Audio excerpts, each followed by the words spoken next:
ओम सदाशिव समारंभां शंकराचार्य मध्यमाम् अस्मदाचार्य पर्यन्तां वंदे गुरु परंपरां। वाक्यकारं वररुचिं भाष्यकारं पतंजलिं पाणिनिं सूत्रकारं च प्रणतोऽस्मि मुनित्रयम्। मित्राणि नमो नमः। आइए, आपका स्वागत है आज की इस कक्षा में, जिसमें आज हम पढ़ने जा रहे हैं उत्तर कृदंत में स्थित अच, अप और घय के स्थान पर होने वाले, घय के अर्थ में होने वाले क प्रत्यय को। तो अब अच प्रत्यय विधायक आप यहाँ पर सूत्र पढ़ेंगे ए रच। अप प्रत्यय विधायक सूत्र आप पढ़ेंगे रीदो रप। ध्यान रखिए, ये दीर्घ रीकार है, आपका उच्चारण ऐसे होना चाहिए, रीदो रप।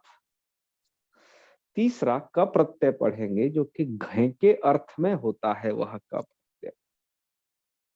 और सबसे ध्यान देने वाली प्रत्यय इनकी बात यह है, इन तीनों के तीनों प्रत्ययों की, कि इन तीनों प्रत्ययों का भी अशेष रहता है। जैसे आपका घय प्रत्यय का अशेष रहता था, वैसे ही अच का भी, अप का भी और क प्रत्यय का भी अशेष रहेगा, जिससे इसके आकार के शेष रहने से आप पाणिनि जी की बुद्धिमत्ता को देख सकते हैं कि एक ही आकार के विधान को, एक ही अप्रत्यय को वो कितने रूपों में कहते हैं। तो इस अच प्रत्यय को इन्होंने किया, चकार की संज्ञा है, अकार शेष रहेगा। अप प्रत्यय का विधान किया, उसके पकार की संज्ञा है, उसका भी अकार शेष रहेगा।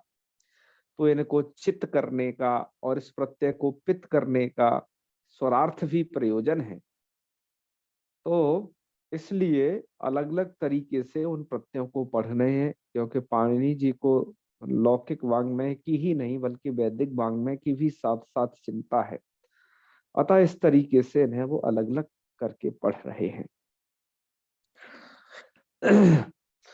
अब मित्रों, प्रश्न होता है कि यह अच प्रत्यय या फिर रीदो रफ से होने वाला अप प्रत्यय या एक क प्रत्यय जो किया गया है, किस अर्थ में होता है। वैसे तो यहाँ पर आपको ऊपर पढ़ने से ही स्पष्ट हो गया होगा कि यह भी प्रत्यय पिछले घय प्रत्यय की तरह भाव में अथवा अकर्तरी कार के संज्ञायाम च विषय, ये दोनों के भावे सूत्र और कर्तरी चकार के संज्ञायाम, ये सूत्र दोनों के दोनों यहाँ पर भी, इन सूत्रों में भी अनुवृत्त होते हैं। तो सबसे पहले ये आपके जो तीन प्रत्यय हैं आप पढ़ रहे हैं, अच, अप और क, ये भी भाव अर्थ में होंगे और कर्ता भिन्न कारक के विषय में होंगे। लेकिन कर्ता भिन्न कारक के विषय में जब होंगे, जब वो संज्ञायाम च विषय, जब वो संज्ञा होंगे, तब संज्ञा मतलब उनकी प्रसिद्धि, वो वैसे रूढ़ होंगे, तब होगा मित्रों ये।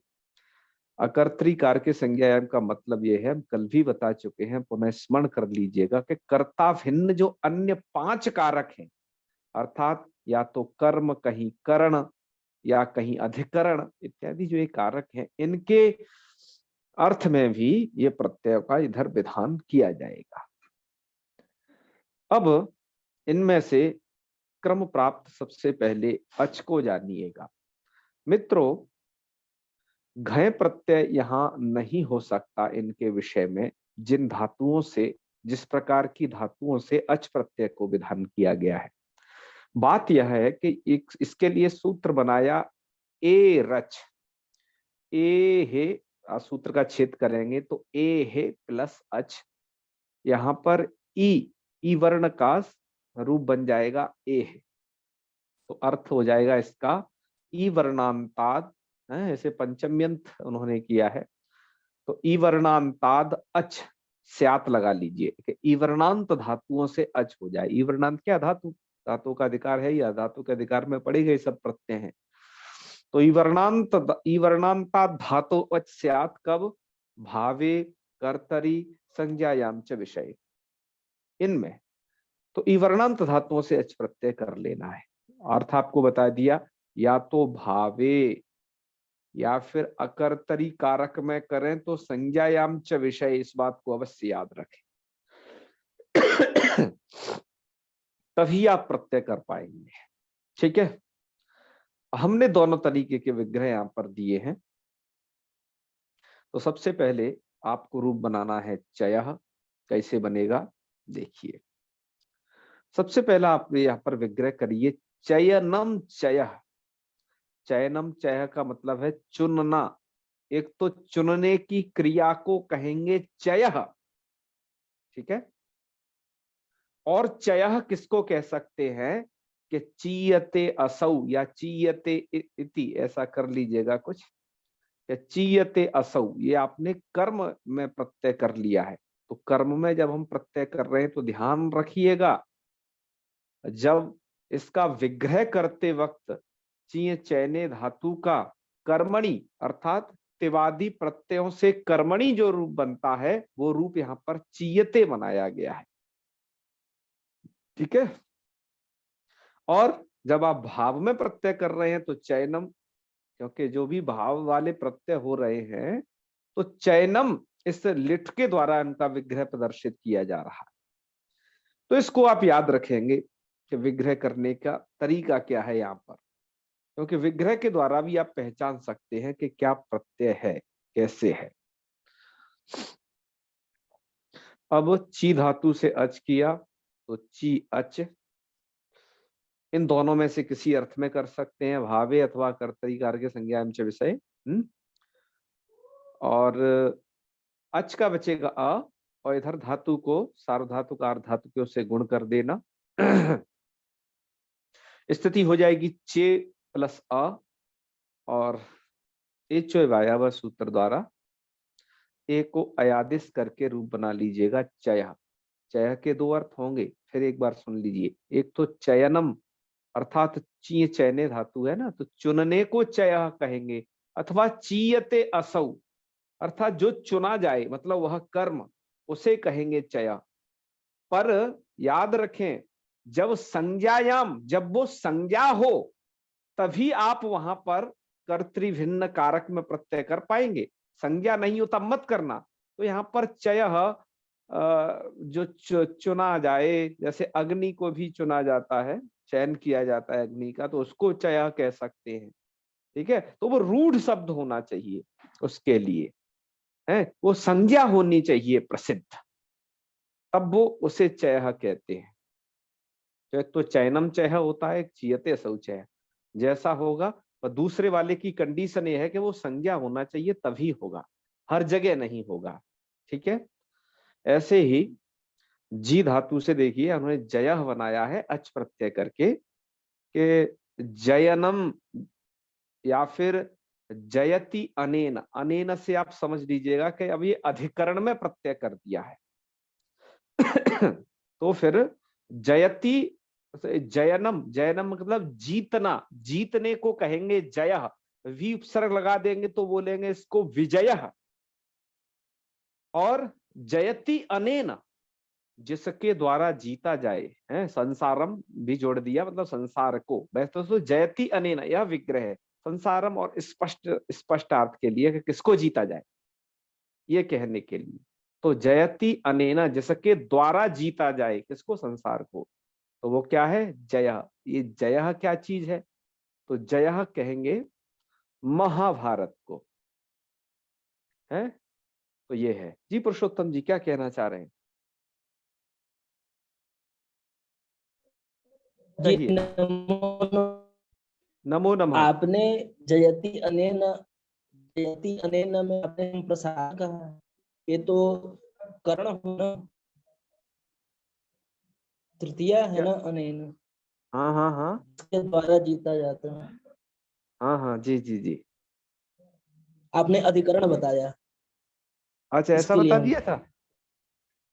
अच्छा नहीं नहीं, ये जी करण है, करण है ये। अधिक अधि यदि शब्द लग गया हो तो भैया क्षमा करिएगा।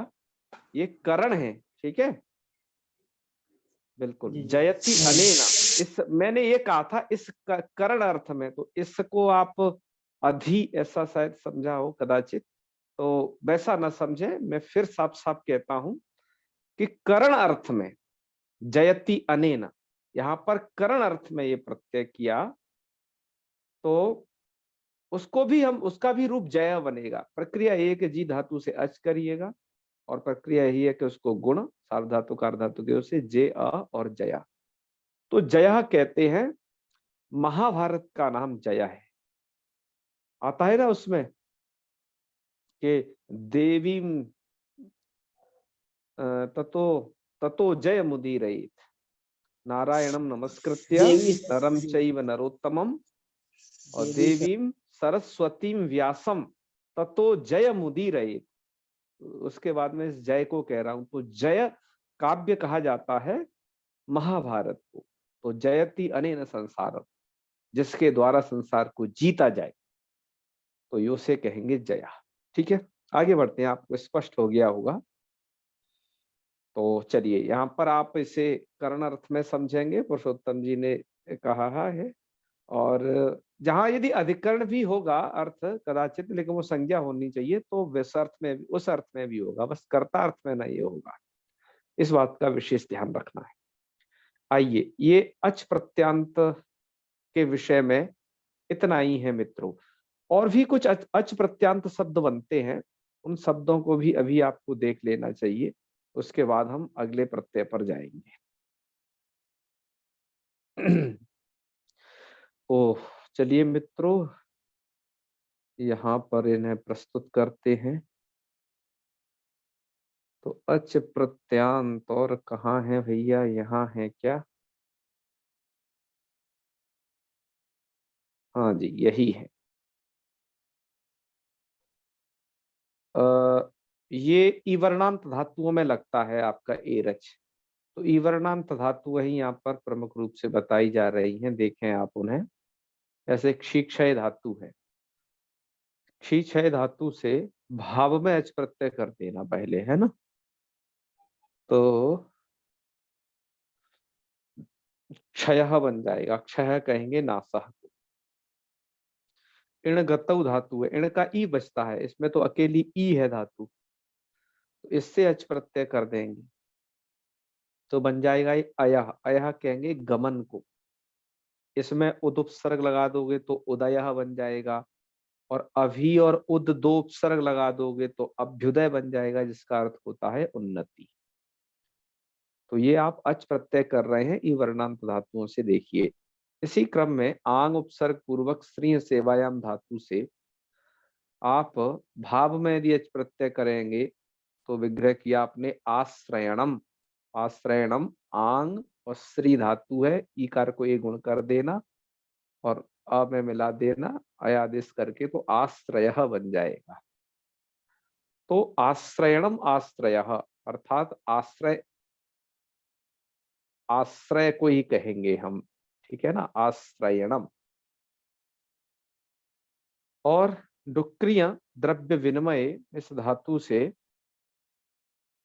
भाव में अच प्रत्यय करेंगे तो क्रयणम, मतलब खरीदने की क्रिया, इसको कहेंगे हम क्रय। वी लगा देंगे तो विक्रय। ऐसे ही ईवर्णांत धातु है ली। और एक बात याद रखिए, वो ईवर्णांत ह्रस्व ईवर्णांत हो या दीर्घ ईवर्णांत हो, एरच सूत्र की प्रवृत्ति दोनों प्रकार की धातुओं में है। तो ली धातु से बन जाएगा भाव में करने पर लय। तो इन्होंने भाव को ऐसे अलग बताया है, और भाव से भिन्न इधर जो कर्तृभिन्न कारक हैं उसका इन्होंने अलग अलग बताया है, क्योंकि ये संज्ञा अर्थ में ही होता है, तो इसका विभाजन इन्होंने अलग किया है। जैसे क्षी धातु है जो निवास और गति अर्थ में आती है, तो क्षयति निवसति अस्मिन, क्षयति का अर्थ हुआ निवसति अस्मिन, उससे कहेंगे क्षया। तो क्षया कहते हैं घर को, है, ये संज्ञा शब्द हो गया। जी धातु से जो जय अर्थ में है, ये तो आपको बता ही दिया, कर्ण अर्थ में अच प्रत्यय हो जाएगा, तो जयत्यनेन संसारम इति जय, ये महाभारत को कहते हैं। और ये बता रहे हैं जय इति अश्वस्यापि नामधेयम, जय अश्व को भी कहते हैं। अत्रापि करणे अच, तो जय कर्णम इस सूत्र इसमें प्रमाण है। चलिए आगे बढ़ते हैं। आंग उपसर्ग पूर्वक श्री श्री धातु से कर्म अर्थ में अच प्रत्यय करके के आश्रयते इति, आश्रय, तो ये आधार को भी आश्रय कहते हैं। आंग उपसर्ग पूर्वक श्री सेवायम धातु से बना लेना, तो आश्रय कहते हैं आधार को। तो यहाँ जो अच प्रत्यय हुआ है आश्रयते इति आश्रय, ये कर्म अर्थ में हुआ है, तो कर्ता भिन्न कारक होना चाहिए और आधार के लिए प्रसिद्ध है, तो ये संज्ञा है उसका। और आश्रय और आश्रयम भी होता है। ये आश्रयम मतलब आधारम काष्ठम, मतलब एक शब्द बनता है आश्रयासा, आप अमरकोश में पढ़ेंगे, वन्ही का एक नाम है आश्रयासा। तो इसका अर्थ क्या है आश्रयासा शब्द का? तो आश्रयम, आश्रयम तो इसी तरीके से बन जाएगा। तो आश्रयम का अर्थ हुआ कि आधारम काष्ठम, जो उसका आधार काष्ठ है, मतलब जिसमें लकड़ी में अग्नि रहती है। माना जाता है ना कि अग्नि का स्थान कहाँ है, काष्ठ में। तो आश्रयम का अर्थ हुआ कि आधारम काष्ठम, और उसको अस्नाति उसको जो है अस्नाति मतलब जो खा जाती है, उसे कहेंगे आश्रयासा। तो ये क्या प्रत्यय हुआ, आपने तो यहाँ तो आश्रय समझा, और आश्रयासा में तो आश्रयम अस्नाति, यहाँ पर तो कर्मण्य अण हो जाएगा, तब ये आश्रयासा बनेगा। आश्रयासा कहते हैं हम अग्नि को, ठीक है। ऐसे ही उदुपसर्ग पूर्वक चीय धातु से उच्चीयत इति उच्चयः बनेगा, और शिलानाम उच्चयति शिलोच्चयः। इस तरीके से अच प्रत्यांत शब्द बनते हैं। आपने इससे यह समझा। अब आइए अग्रिम प्रत्यय की चर्चा करते हैं। अच प्रत्यय के बाद उतना ही सुप्रसिद्ध अप प्रत्यय भी है। अप प्रत्यय विधायक सूत्र है आपका रिदो रफ, इस सूत्र से अप प्रत्यय होता है। सूत्र में रीदो है, रीदो रफ, इसमें छेद ऐसे करिए, रीत, रीत में जो दकार है वस्तुतः वो तकार है, लेकिन वो तपर कर्ण का नहीं है, वो मुख सुखार्थ है।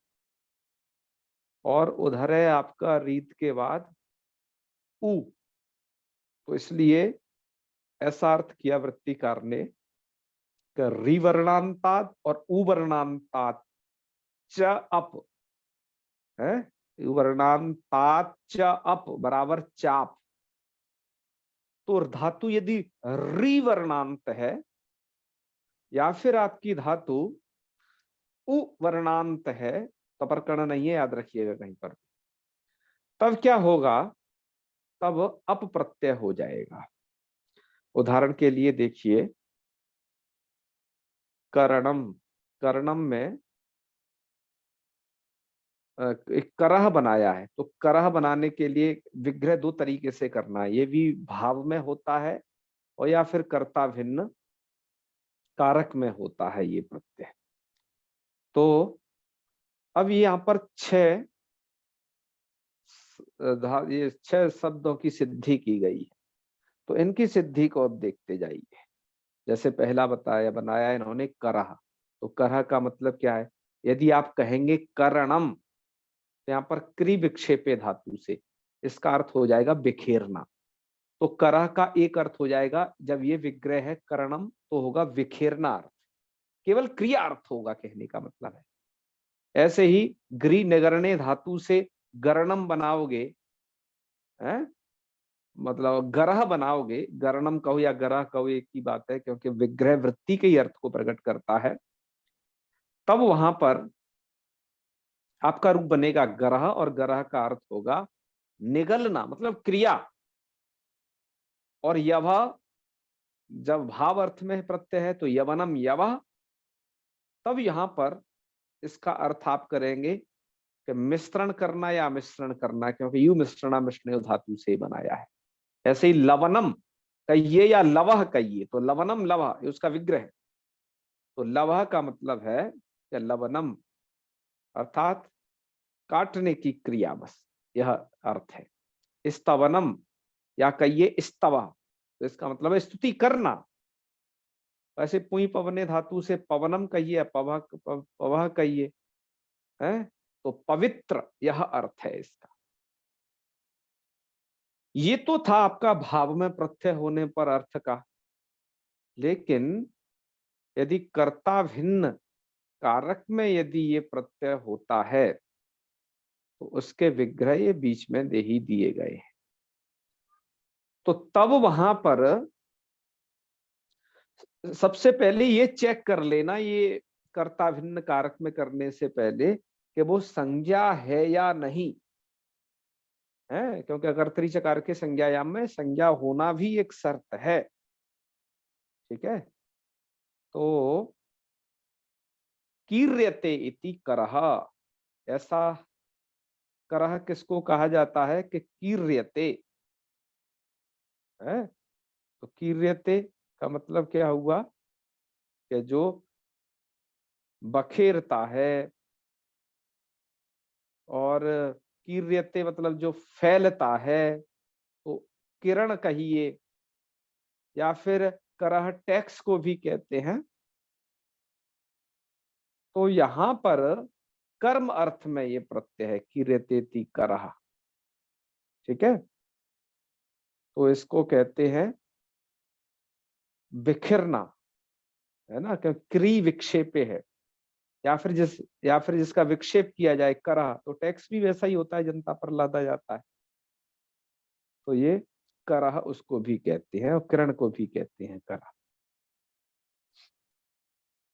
ऐसे ही दूसरा देखिए, एक तो आपने गरणम गरह, निगलना को समझाता गरह, लेकिन यदि घिर्यतेति गरह ऐसा किया जाए तो यहां पर उसका अर्थ होगा गिर्यतेति गरह, अब उसका अर्थ है विष। तो इसका मतलब क्या है कि जो निगला जाए ऐसा कर्म, तो कौन है गरह, भगवान से उसको जो है निगल गए थे, इसलिए उसे गरह बोला जाता है। तो ये गरह विष का नाम है।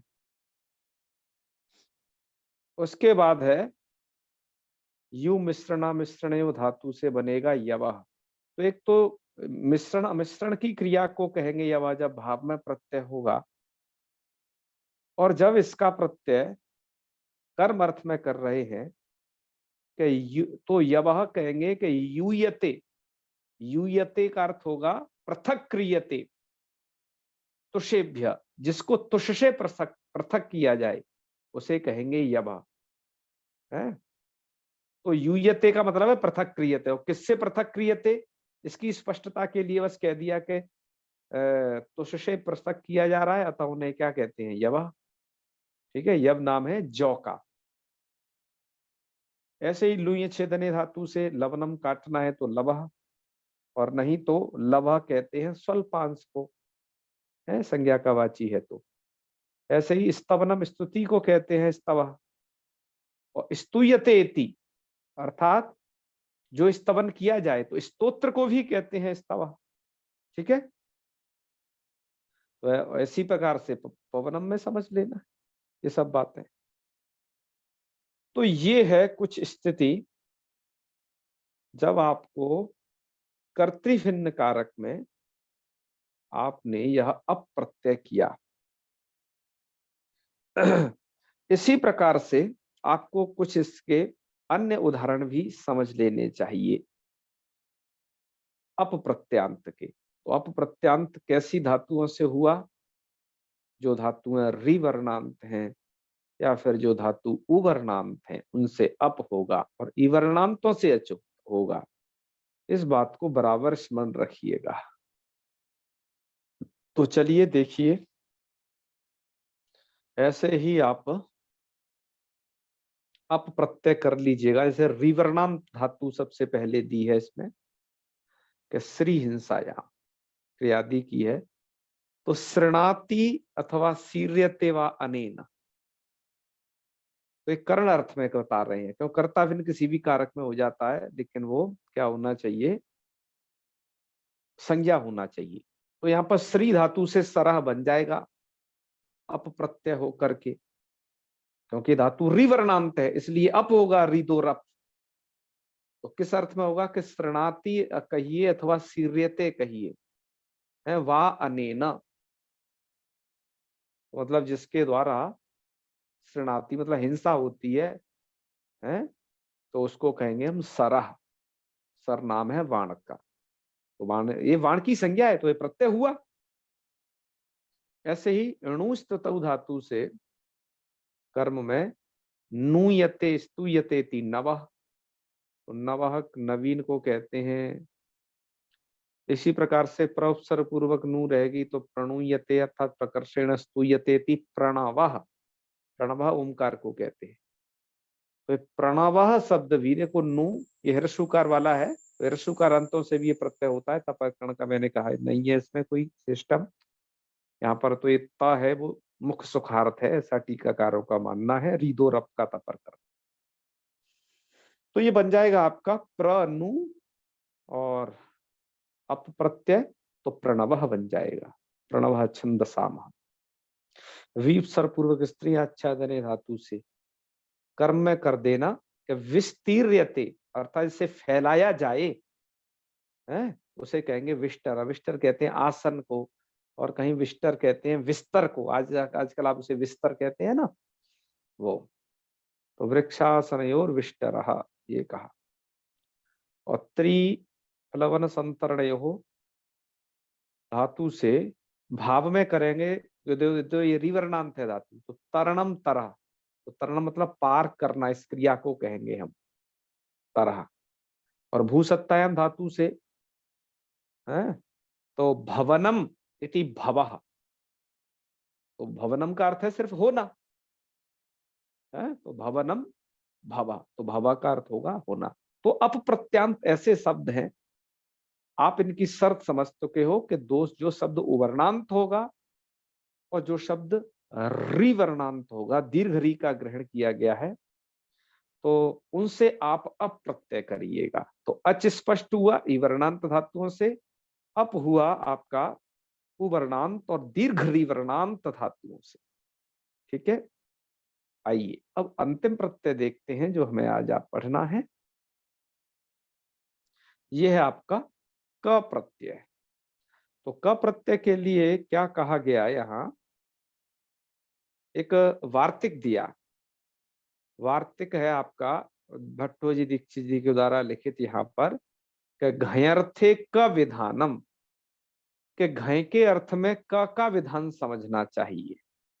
वैसे तो भाष्य में जो ये वार्तिक पढ़ा गया है वो इस रूप से नहीं पढ़ा गया है, घयर्थे का विधानम, उसमें बीच में कुछ अन्य धातु भी गिनाए गए हैं। अभी जब हम आपको सुधा व्याख्यान जब आपको दिखाएंगे तो वहां पर उस वार्तिक का संपूर्ण स्वरूप दिया गया है, टीकाकारों ने औरों ने भी दिया है।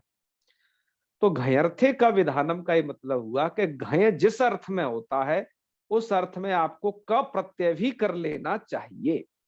ठीक है, भैया घय के अर्थ में आपने एरच भी तो किया है, भावे, भावे वाले घय की बात हो रही है ये।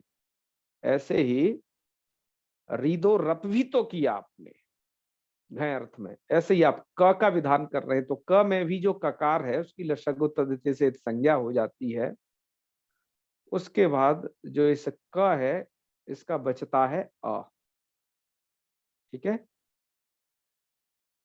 तो ये प्रत्यय किस अर्थ में होता है, घय के अर्थ में। तो घय भाव में हुआ था, कर्ता भिन्न कारक में हुआ था, तो हमने बराबर करके वो लिख भी दिया है यहाँ पर। तो उदाहरण भी देख लीजिए इसी कैसे है। उदाहरण है इसके, प्रतिष्ठन्ते अस्मिन् इति प्रस्थः। कहने का मतलब क्या है कि प्रतिष्ठन्ते अर्थात धान्यादि जिसमें प्रतिष्ठित होते हैं, जिसमें रहते हैं, तो प्रस्था कहेंगे उसको। तो प्रस्था क्या है, एक तौलने का एक बांट है जिसे पसेरी कहा जाता था, है ना, 5 किलो का पसेरी होता है, ऐसा एक प्रस्थ होता था। तो यहाँ पर प्रउपसर्ग पूर्वक के स्था धातु है, क प्रत्यय कर देना। ठीक है, तो ये आपका बन जाएगा प्रस्था क, और यहाँ पर आतो लोप करके आकार का लोप कर दीजिएगा, तो बन जाएगा ये प्रस्था क इति प्रस्था। तो प्रतिष्ठते अस्मिन् धान्यादिति प्रस्था। ठीक है ना। ये बेहन्यते क्या लिख गया है भैया यहाँ, प्रतिष्ठते अस्मिन् धान्यादि इति प्रस्था। ये बेहन्यते शायद कुछ ऐसे ही लिखा रह गया है, जिसको यहाँ नहीं होना चाहिए। ठीक है क्योंकि प्रतिष्ठते अस्मिन् धान्यानि इति प्रस्था, ठीक है, ऐसे ही लिखा रह गया। मुझे लगता है कुछ इधर का उधर है, ये यहाँ से हटाना पड़ेगा। तो आतो लोपा इति जैसे आकार का लोप कर देना, प्रस्था बना लीजिएगा। अच्छा, ये विहन्यते अस्मिन, अच्छा ये यहाँ का इधर आ गया है ये। हाँ, ये तो आगे वाले का है मित्रों। ये बेघना बना रहे हैं ना, बेघना, तो ये विहन्यते अस्मिन इति बेघना। हाँ भैया, उधर का इधर चला गया है, इसलिए वो मैचिंग नहीं कर रहा वहां। तो उसको भैया इधर लगा लीजिएगा, ऊपर वाले को नीचे। विहन्यते अस्मिन इति विघ्न, यहाँ पर क्या हो गया, वी उपसर्ग पूर्वक हन धातु से क कर लीजिएगा, तो वी हन क। और यहाँ पर उपधा लोप कर लीजिएगा, उपधा में ओ हंत्रिण्य सु से फिर कुत्त कर लीजिएगा, तो ये आपका बन जाएगा विघ्न। तो यहाँ पर उपधा लोप, अन्यताम हलोपदाय किंगति से, तो उपधा का लोप होगा तो हन में आकार का लोप होगा, और कुत्त करके ये विघ्न बन जाएगा। एक बार यहाँ की प्रक्रिया भी देख लीजिएगा, सुधा व्याख्याकार ने ये सब प्रक्रिया लिखी है, हम उसका स्क्रीनशॉट आपकी स्क्रीन पर प्रस्तुत करते हैं, आप भी उसे देख लें किस तरीके से है, यहाँ से है। अन्य धातुओं से भी दिया है इन्होंने कि कैसे कैसे क्या होता है। आइए एक बार थोड़ा सा इसका वाचन कर लेते हैं। एरच का अर्थ दिया कि वर्णांत धातु अस्यात् भावे कर्तरी चकार के इत्यर्थ, कह रहे घयापवाद, घय का अपवाद है, क्योंकि वर्णांत धातुओं से स्पेशली विधान किया जा रहा है। तो चय जय को एक साथ बनाने लग गए कि ची धातु जी धातुश्च एरचित्यनेन अचि, अचि करते मतलब अच प्रत्यय करते, च लोपे आर्धातुकम शेषा इति आर्धातुकत्वे, सार्वधातुक आर्धातुके गुणे अवादे से विभक्ति कार्य चक्रते रूपे सिद्ध्यता, मतलब ये दोनों दोनों रूप सिद्ध हो जाएगी, है ना। ते रूपे सिद्ध्यता, तो तत् ते ये द्विवचन का है, ते नपुंसकलिंग का, ते रूपे सिद्ध्यता। रिदो रप, रिदो रप में कह रहे हैं रित प्लस उ, ये दोनों का ऐसा विच्छेद कर लेना, इन दोनों का यहाँ समाहारत द्वंद्व है, तो ऐसा इसका अर्थ करिएगा, रिवर्णांताद उवर्णांताच अपस्यात भावे अकर्तरी चकार के इत्यर्थ। और अकर्तरी चकारक की जहां पर है वहां संज्ञायाम को जरूर आप लगाए रखिएगा, है ना। ये टीकाकार नहीं यहाँ कह रहे हैं, लेकिन वो इंक्लूड है हर जगह। तो घया घयापवाद, तो करह कैसे बनाना है, क्री धातु है, दीर्घ री समझना है इसे, ये थोड़ा सा ये मिट सा गया है। रीदोरप इत्यपि अगते आर्धातुक संज्ञायाम सार्वधातुक आर्धातुक गुणे अकारे उर्ण रपरा इति रपरे जाते, संयोगे करते विभक्ति कार्य करह इति रूपम, एवं गिरी धातु रीदो रप इत्यनेन अपि कृते है, क्या बन जाएगा ये बन जाएगा आपका गरह। आगे जाने क्या लिख दिया इन्होंने, हाँ कृते बोध्यम, बोध्यम मतलब गरह बोध्यम ऐसे। और यह वह कैसे बनाना, यू धातु से रिदो रप करके जान लेना, ठीक है, यह वह हो जाएगा। इन्होंने विग्रह नहीं दिए हैं कि किन विग्रहों में, अर्थात भाव में विग्रह होने पर कैसे क्या अर्थ हो करके बनेगा, और कर्ता भिन्न कारक में और संज्ञा में यदि हम विग्रह करेंगे तो कैसा बनेगा, वो आप समझ लीजिएगा। घयर्थे का विधानम, जिसकी अभी हम चर्चा कर रहे थे, उसका इन्होंने दिया है। कह रहे हैं कि घयर्थे का विधानम वार्तिकम इदम, कह जी ये वार्तिक ही है, ठीक है, इसे गणन सूत्र मत समझ लेना। तो ये भाष्य में ऐसे पढ़ा गया था, ये वार्तिक स्थासना व्यधिहनि युद्धर्थम इति वार्तिक शेषो भाष्य पठिता। इस प्रकार का वार्तिक भाष्य में पढ़ा गया था। लेकिन ये जो क प्रत्यय है ये और अर्थों में भी भाष्यकार को अर्थात इन धातुओं से इतर भी दीक्षित जी ने देखा, तो इसको इस रूप में न पढ़ करके उन्होंने घयर्थक का विधानम को एक सामान्य वचन के रूप में पढ़ दिया। ये नहीं कहा कि घयर्थे का इन्हीं धातुओं से हो, इन्हीं धातुओं से होता तो कुछ ऐसी धातुएं थी जहां और ये का प्रत्यय देखा गया घार्थ में वो छूट जाती है, तो दीक्षित जी ने उसे ऐसा पढ़ दिया। ये कहना चाहते हैं कि इनका ग्रहण धातुओं का ग्रहण उपलक्षण है, ऐसा कहना चाहते हैं ये। तो प्रस्थ का दिया इन्होंने अर्थ कि प्रतिष्ठन्ते अस्मिन् धान्यानि, कि इसमें धान्य रहते हैं। तो क्या किया है कि प्रउपसर्ग पूर्वात स्था धातु अर्थे का विधानम इति अधिकरणे अर्थे के, और कलोपे अधिकरण अर्थ में हुआ है यहाँ, तो कलोपे अर्धात संज्ञा मातुलोपे टीच इति आलोपे विभक्ति कार्य चक्रते प्रस्था इति रूपम।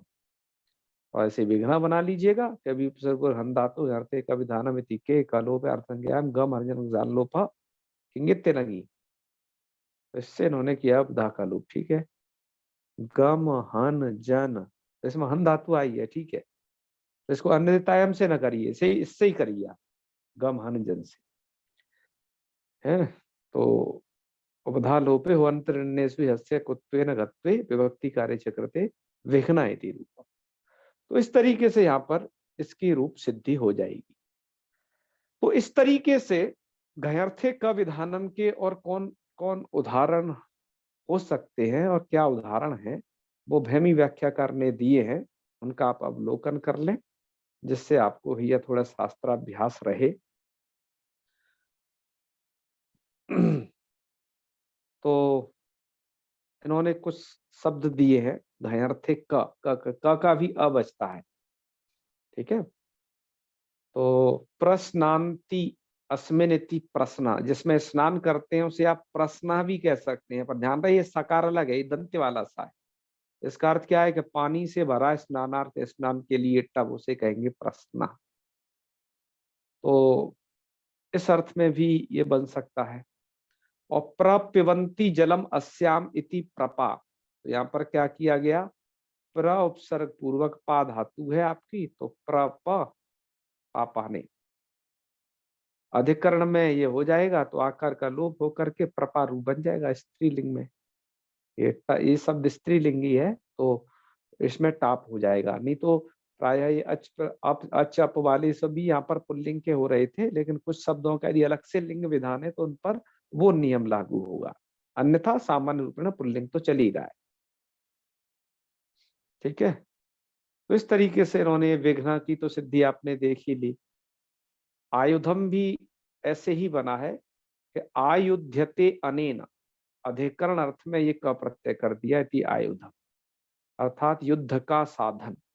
आंग उपसर्ग पूर्व यद युद्ध संप्रहारे से का प्रत्यय करके आप यहाँ क्या बना लीजिएगा, आयुधम। तो ये रूप आपके बन जाएंगे। ये धातु है जिनसे आपने यहाँ का प्रत्यय पढ़ा है, कोई ई वर्णांत नहीं है, उ वर्णांत नहीं है, ऋकारांत भी नहीं है, इनसे ये प्रत्यय रूप में नहीं हो सकता था ये का, तो अतः इन्हें अलग से विधान किया गया। घय के अर्थ में का विधान जिन धातुओं से भी आपको दिखे उनसे आपको कर लेना है, ये कहने का सार है मित्रों। तो मित्रों आज हम केवल 3 प्रत्यय ही पढ़ेंगे, सो हमने पढ़ लिए, कल हम अब अन्य प्रत्ययों को पढ़ेंगे। तो मित्रों आज का पाठ रखते हैं यहीं पर। अब इस पूर्व उत्तर कृदंत के कुछ अन्य प्रत्यय और बचे हैं अभी इस पुल्लिंग के ही अधिकार में, उन्हें कल करते हैं और प्रयास करते हैं कल ये पुल्लिंगाधिकार पूरा हो जाए। तो चलिए समापन करें हम। ओम सर्वे भवन्तु सुखिनः, सर्वे सन्तु निरामयाः, सर्वे भद्राणि पश्यन्तु, मा कश्चित् दुःखभाग् भवेत्। ओम शांति शांति शांति। सर्वेभ्यो नमो नमः। शुभरात्रि। प्रणामः।